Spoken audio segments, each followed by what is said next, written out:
Ассалаумағалейкум. Мынау араққа қарсы дәрі, арақ қойдыратын дәрі. Мен есім Нұрқаділ. Бекжігіт ағамен жасаған дәріміз ғой. Негізі Бекжігіт аға көбінесе өзі жасайды. Мынау беріп жібергені ғой. Азанда кешке ішу керек. Азанда тамақтан жарты сағат алдым, және кешкі тамақтан 1 сағаттан кейін ішу керек болады. Мынау араққа қарсы дәрі. Мен сіздерге бұны өзім ішіп көрсетейін. Мына. Дәмі шынымен де ащы. Бұны андай кәдімгі табиғи дәрінің иісі шықты ғой, дәмі шықты деген. Бал қосылмайды, тәтті болмайды, ащы дәрі болады. Бұның пайдасы, ең главный пайдасы арақты қойдырады. Қалай дейсіздер ғой, мынау асқазан асты безінде қышқыл қалап тұратын жаңағыдай бар. Соны қышқылға әбден тойдырады. Бұның құрамы ерманы және адам тамырға қосылып жасалынған. Бұны ішкеннен кейін енді бұл 0,5-ті 1 ай шамасында ішесіз, азанда кешке деп жатырмын ғой. Бұны ішкеннен кейін мынау тілдегі клеткалардың бәрі ашылады. Жаңағы дәм сезгіштік күшейеді, былайша айтқанда ащыны, қышқылды, тәттіні бәрін сезетінше. Және мынау асқазан асты безі қышқылға тояды. Адамдар арақты не үшін ішеді? Организм требовать еткен соң. Мысалы 5-6 жасар балаға, болмаса арақ мүлдем ішіп көрмеген адамға осы арақты беретін болса мынандай, ол адам кәдімгідей есеңгіріп қалады, немесе жаңағыдай отказ береді. Неге? Себебі оның тілінің барлығы ол дәмді сезіп тұр, және де асқазаны оны қабылдай алмайды, құсады, немесе ауырып қалады дегендей. Дәл сондай жағдайға жеткізеді мына дәріні ішкен соң. Яғни бұны ішіп жүрген күндерде бір 10-15 күннен ары қарай режиссер бере бастайды. Арақты ішкен кезде адам қабылдай алмайтын жағдайға жетеді бұл дәріні ішкеннен кейін. Бұны сұрап жатыр, білдірмей ішкізуге бола ма, болмаса жаңағыдай қайтып берейін деген сияқты ше.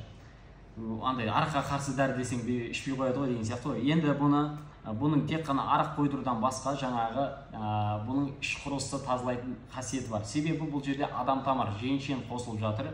Көңіл күйді көтереді, былайша айтқанда иммунитет көтерілген соң қанды сұйылтатын қасиетке де ие жаңағы адам тамыр. Әдейі адам тамыр қосып жасадық, басқа органдарға да ем болсын деген ниетпен. Оны күйеуіңізге берсеңіз де, болмаса бір туысыңызға берсеңіз де, міне ішкі құрылысыңды тазалайтын осындай дәрі бар. Міне азанда кешке ішіп отыру керек, туда-суда десеңіздер, жаңағыдай сендіріп ішсеңіздер болады. Солай. Мен қазір Бекжігіт ағаның маған бүгін бара алмадым тауға, сондықтан жаңағы айтып жүргендерін сіздерге жеткіземін. Осы видеоның соңына дейін тыңдаңыздар. Ал мына бағасы 0,5-тің 21 мың теңге. 21 мың теңгеге осы 0,5 шамасы дәрі беріледі. Осыны ішесіздер. Сіздерге Шымкенттен салынады. Холодильникте сақтау керек. Шымкенттен жаңа автобус бар, индравер басқасымен любоймен салына береді. Ал Шымкентте болсаңыздар келіп алып кетесіздер. Мына жерде қазір Бекжігіт ағаның айтқаны ұзақ, ерінбей тыңдаңыздар, барлық сұрақтарыңызға жауап аласыздар. Және бұл жердегі видеоны көрмей артық сұрақ қойсаңыздар, қайтадан осы видеоны жіберіледі. Маған мына видеоны көргеннен кейін мына 877-257-14-19 WhatsApp-қа жазыңыздар. Және осы нөмірде Каспий Голд бар, Нұрқаділ деп өзімнің атым шығады. Оплата жасағаннан кейін ғана басқа қалаға жіберіледі. Біз саған сенбейміз, анау-мынау десеңіздер, сенбеңіздер, разница жоқ ол. Қалай жібереміз ақшасын бірінші деген сияқты. Ондай вопроспен мен айналыспаймын. Өздеріңіздің шаруаларыңыз. Ол мен айттым ғой, Каспийден өзім атым шығады дегендей. Ал егер Шымкенттен таныстарыңыз болса, болмаса Шымкентке келіп алып кете алсаңыздар, мынаны жолығып бер жерге саламыз. Қатты қиын емес. Ал баршаларыңызға ем болсын, Бекжігіт ағаның айтқандарын тыңдаңыздар. Бұл арақ қойдыратын дәрі жайлы айтатын болсақ, бұл жалпы мынау видеода да айттық өткенде бір тауда. Ермана дегеннен дайындалады. Палин дейді орысшасы.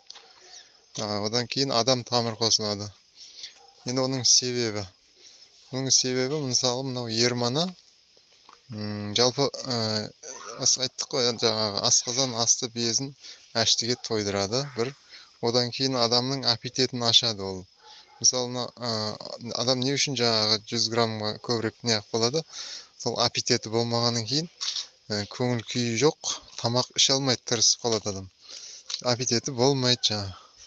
Азында бір ішсе кешке дейін қарны ашпай жүре береді, аппетитпен іше алмайды да, қызығып іше алмайды. Сол үшін жаңағы ермана оған өте пайдасы жақсы тиеді. Неге дегенде аш нәрсе қанды сұйылтады. Қан сұйылғаннан кейін асқазан жайлана бастайды. Плюс асқазандағы жаңағы безді тойдырып жатыр ашчыге. Одан кейін адамның ішіндегі ішек қорытына инфекциясын тазалай алады. Жалпы жаңағы енді бұл асқа тамаққа тәбет болмай қалуы асқазанның суықтап бүрісуінен болады да негізінде. Бұл сол воспаление дейді орысша. Сол суықтағандардың бәріне жақсы болады. Өте ашты, сол аштылығымен жаңағы өт сияқты жаңағы әсер етеді адамның жаңағы ас қорыту нелерін жаңағы зат алмасуды реттеледі. Мысалы күніге бара алмайтын аптасына 10 күнде бір үлкен дәретке баратын адамдарға бұл жаңағы ермананы ішіп жүргеннен кейін регулярно күніне 2 рет, жоқ дегенде күніне 1 рет барып зат алмасу реттеледі. Тамақ қорыту, ас қорыту жақсы орнына келеді. Одан кейін бұған енді адам тамыр қостық, оның себебін айта кетейік. Адам тамыр жалпы мынау адамның өмірге деген құштарлығын ашады екен да. Мысалы мынау енді адам не үшін түңіліп кетеді өмірден. Енді ана проблема, мына проблема, енді бәрінде де проблема болады, бірақ мынау бір жағынан проблема, бір жағынан денсаулықтың жаңағы ауырлығын көтере алмағаннан кейін ләж жоқ сол арақты ішіп алып, сәл де болса көңіл көтергісі келеді бас жағында. Кейін сөйтіп араққа кіріп кетеді. Енді бұны жаңағы білдірмей ішкізуге болады ма дегендерге жаңағы айтқанымдай бүйректі, ішкі құрылысты жалпы асқазанды, бүйрек, бауыр, жүрек солардың барлығына пайдасы бар. Неге дегенде мына айтып отыр ғой өзі. Қанды сұйылтады. Ал қан қоюланғаннан кейін бұның бәрінде үлкен проблемалар басталады. Тромб да болады, холестерин дегенде жиналады. Ал бұл қанды сұйылтып отырғаннан кейін жаңағы мәселенің бәрі шешіледі да кәдімгі адам жеңілдей бастайды. Көңіл күйі көтеріңкі болады, аппетит ашылады. Болды, ол уже өмірге деген қызығушылық пайда болады. Одан кейін мынау адамның тілдің үстінде мыңдаған дәм сезетін точкалар болады, нүктелер. Сол жаңағы нүктелеріміз жас барғаннан кейін бізде ашты ішеміз, майлы ішеміз, тәтті ішеміз, қысқасы сол клетканың көбісі бекітіліп, адамның дәм сезуі төмендейді қабілеті. Бұл жаңағы ерманамен адам тамырда сол нәрсеге қасиетке ие, сол бекітілген клеткаларды ашады. Ішкен кезде байқайсыздар, кәдімгі мынау орбит шайнаған сияқты, бір ана ішке таза ауа кірген сияқты бір сезімде боласыздар. Ол деген сөз жалпы клеткаларды аша бастайды. Мысалға мынау жас балдарға бір, допустим, 10 жасар балаға аузына бір қасық арақ құйып көріңізші, қандай сезімде болады. Или болмаса бір темекіні бір-екі тартқызып көріңіз, қандай сезімде болады. Ол деген сөз ана клетканың бәрі ашық болғаннан кейін қабылдай алмайды жас бала. Бізде де осы жас барған жаңағы араққа үйір болған адамдарға осыны ішкізсеңіздер амалдап, осы клеткалардың ашылуының салда себебінен бұл қайтып мынау арақты тәуелді болған нәрсенің барлығын, арақ, темекі, наша, насыбай деп айтуға болады мысалға. Соның бәрінен мынау дәмі нашар болғаннан кейін, уже дәм сезу нүктелері ашылғаннан кейін бұны қабылдағысы да келмей тұрады, жүрегі айнып, жақтырмай тұрады. Оны мына жақтан жақтырмай тұрса, мына жақтан жаңағы асқазан асты безі аштыға тойып тұрған болса, оған енді ары қарай арақ ішіп өзін қинаудың не керегі бар? Любой ақылы бар адам уже сол кезде ойлана бастайды. Мынау уже маған керек жоқ екен дейді да, арақты сөйтіп қойып кетіп жатқан адамдар бар иншалла. Жалпы осы енді түсінікті болса керек. Негізінде ол арақ дегеннің спиртті Қытайдан абатқанын да біледі барлығы. Қытайлар неден істеп атқанын да біледі. Бірақ тоқтамай жатыр да. Ол тоқтамай жатқан организм требует еткеннен кейін бәрібір ол ішеді. Қаяқтан келіп жатыр, неден істеп атқанын біліп тұрса да, қаншалықты ант ішсе де, қаншалықты сөз берсе де қоя алмай жатыр. Оның себебі организм уже требует етіп тұр, керек қып тұр. Ал көрдің бе, енді керек қып тұрған аштыны, жаңа без ғой енді сол ашты тою керек. Соны ермананың аштысы тойдырып қояды. Ал адам тамыр қостық енді оған. Адам тамыр мынау өмірді тәтті қыла бастайды. Адамға өмірге деген құлшыныс пайда болады да, уже көзі ашылады деуге болады бұлайша. Сол басқа ешқандай сиқыр, анау ештеңе жоқ бұл жерде. Тек қана осы табиғи нәрселер, аталардың айтқан рецепттері осы енді. мен бұл нәрсені испытание жасағанда өзі кітаптан оқыдым ғой, енді оқып жүрдім де бұны бар испытание жасау керек екен деп жүрдім. Енді мен әр күнге барып мен саған бүйтем деп не қылмаймын. Жүрдім бір енді жер айтып бармасын, жақсы ішетін бір ағамыз кездесіп қалып еді, бір реті келіп қалды да, соған арақты қойсаң ішуге дедім, мен айтылады ғой нәрсе. Сөйтіп мен деді, қалай қоям деді, осынша уақытқа дейін мен есін білгелі ішетін ол кісі, енді жер айтып бармасын, әйтеуір ғайбат болмасын. Қысқасы, оған бір түрткі болды ма, соны қойғым келіп жүр, мен де жарты кесе тамақ іше алмайтын болып қалдым деді.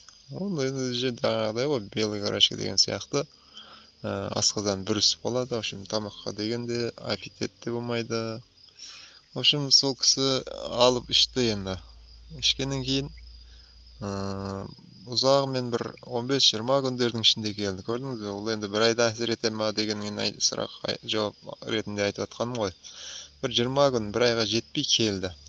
Сөйтті де айтты, рең кіріп қалған енді жаңа кісін. Айтты, інім деді, сен ана дәріңнен маған тағы да берші деді. Не қалай жақсы ма екен дегенім, жақсы болғанда дедім, мен қазір 2 кесе тамаққа тоймай жатырмын деді.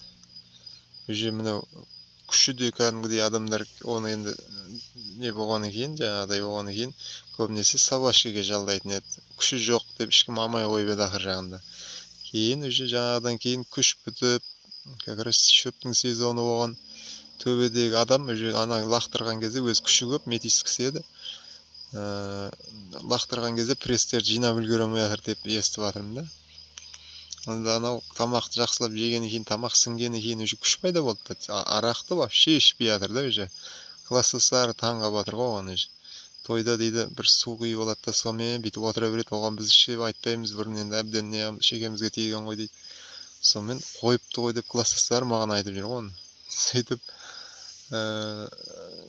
жаңағы кісі уже 2-ші рет әкетті. Сол 2-ші рет келген кезіндегі айтқаны маған айтады, магазинге барамда өзіме жаңағы нан, пан продукттың бәрін аламда, арағамай шығып кетіп жатсам, магазинше түсінбей қарап тұрады маған дейді. Енді анаған әбден үйреніп қалған ғой уже, постоянный клиент болып қалған да, даже енді вечный деп ойлап қалған уже оны. Анау қойып қалған вдруг.